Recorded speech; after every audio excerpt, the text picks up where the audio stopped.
Well, now we're going to talk about another element, and that is, well, I'll say this. I won't go into details about the new Agents. Agents of You S.H.I.E.L.D. can go ahead. This season. No, I'm just saying that it's replacing the fervor of Peggy Carter, Agent of S.H.I.E.L.D. That, I have to say, was an awesome segue series into the Captain America realm. See, I didn't watch it. It didn't have any interest for me. Oh my gosh. Yeah, I did not even TiVo. I've not seen this season of S.H.I.E.L.D. I've been waiting for the entire season so I could download it all at once into my brain via, marathon. But, so I haven't seen any of this season. Well, I'm just going to say, if you get a chance to watch it when you do, be prepared for some interesting turn of events. One, obviously, we saw the development of the Sky character. Mm-hmm. What we didn't discover until too late was the development of Raina, who was the chick in the flowery dress the whole time. Yeah. Who was like, "Yo, go Hydra," and destroy S.H.I.E.L.D. and she was trying to tempt everybody. Yeah. And working for the I can't remember the character's name. The supposed telepath. Oh, the clairvoyant. The clairvoyant. Yeah. Thank you. Well, ultimately, she gets more than she bargained for in the beginning of this, and it's the development of that storyline that we deal with Raina in her changes and transition and her survival. Because I'll just say she tries to commit suicide because she got what she wanted. It's that bad. So be careful what you wish for. So I take it this picture right here is supposed to be her? Yeah. Looks interesting. Excuse me. That gum. Oh, almost went down my throat. You okay? Yeah, I had to cough it back up. Oh. There's a trash can over there if you need to get rid of it. I'm about to get rid of it right here. Yeah. Since we're coughing. Yeah. But, this page you gave me says the Agents of S.H.I.E.L.D. reveals inhuman powers. So I guess it's tying into the Inhumans. That is the Inhuman franchise. They are saying that temple below, I think they've been trying to rescue Coulson's life, that brought him back, was connected to the Inhumans. Alien DNA has made them more than meets the eye. Shit. Wrong show. I know. Outer space, but wrong show. Oh my gosh. I guess I'm going to have to just go ahead and start marathoning it, because it's good. I liked it. I really did. Not really. Other than that, I didn't want to give too much away. Because otherwise it's just not going to... it'll give too much away if we go any further with it. Just watch the show. Watch the show. Okay. We're jumping into creativity. And this is something of a little bit of a local flavor. In fact, Jerome and I are involved in working on a project called The Q. That's Q-U-E-U-E. The Q. Not The View, not The Chew, not Q Continuum, none of that. Okay, but The Q, which is a motion comic project that we're working on with Jermaine Webb and Stephen Lisevsky. The four of us are each taking our component strengths and doing a motion comic story about this group of people in the parallel Earth. Wait, what strengths? I thought I was just here to play a role-playing game. See, that's my strength, is making people do things without them realizing it. Oh. That's my power.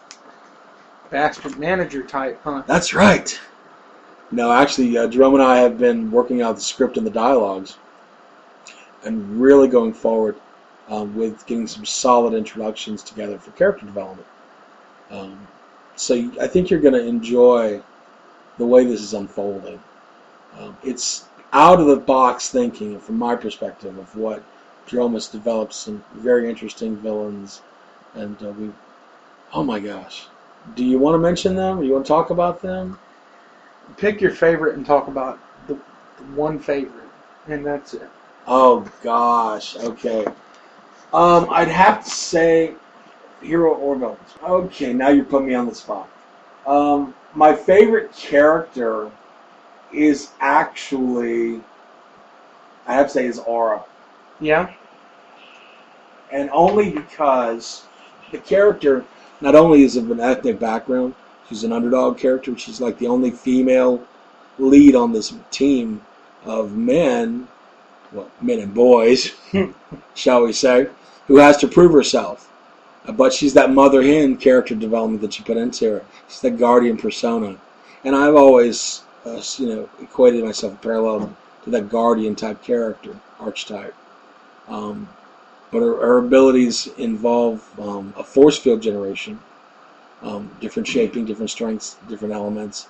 But I think she really poses a strength to the team. I mean, the other characters have some really cool powers and everything. They're all based on a quantum level instruction. They're all quantum tied to the elements of the universe. It's quantum mechanics, people. String theory and everything else you missed from watching The Big Bang Theory. But using their powers, which are called gimmicks. Anything that is out of the norm is considered a quantum-based ability.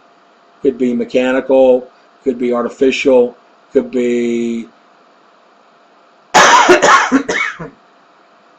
could be pseudo-mystical, could be anything that we consider, quantum-based, that's outside the norm. And so their gimmicks are what make them separate apart from the norms. Okay, but the problem is there are people that are out to utilize those gifts for ill-gotten gain, for wreaking havoc, for motives not so pure, along different levels. And so the development of the story, you'll see how this not so good group is actually behind a lot of structure and change in the world around you. And they're affecting this parallel world more than these characters realize.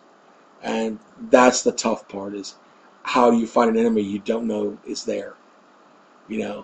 And it asks a lot of questions from what I've been able to work with Jerome on.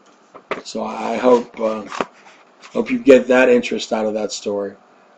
What as far as your character, which one would you prefer?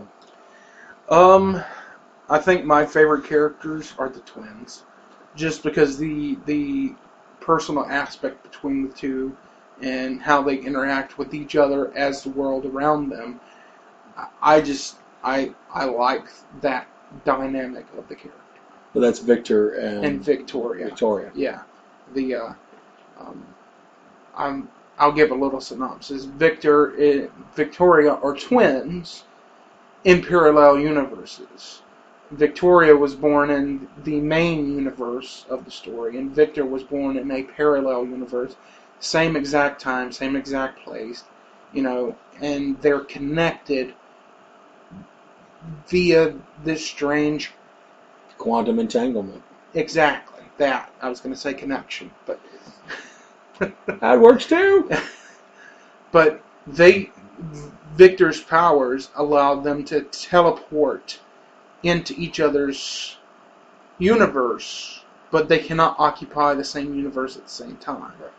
So if Victor comes to our universe, Victoria has to go to his universe. But it makes for quite an interesting dilemma between the two, because it really takes other people off guard, because you don't know what you're going to be dealing with within the blink of an eye. Oh yeah. I don't know. I love those characters. No, that's great. Maybe it's because I wrote them. Bias. I appreciate that. Yeah. That's cool. But what we're taking now is the next steps. With the writing of the script and the storyboarding, I'll be able to take those images and draw out the individual characters while they're working on backgrounds separately. And we'll be able to take those individual pieces and send them up to Steve to be colored. So he's going to do the digital dynamo and dynamic voodoo on it and make them look killer awesome in this modern, straight tech, design look. And then they'll in turn be given back to Jermaine Webb, and he will apply through After Effects and several other animation programs to give it the motion function. And then we'll apply our audio files, including the voice track and the music on top of that. And so we're looking at doing several 30-minute shows, which will be available for purchase, as well as previews and freebie stuff and behind the scenes funny business over at Hero Central TV. So I hope everyone gets a chance to look at the queue and tell your friends. You check things out as we go at herocentral.org. Plus, when we get posted on Facebook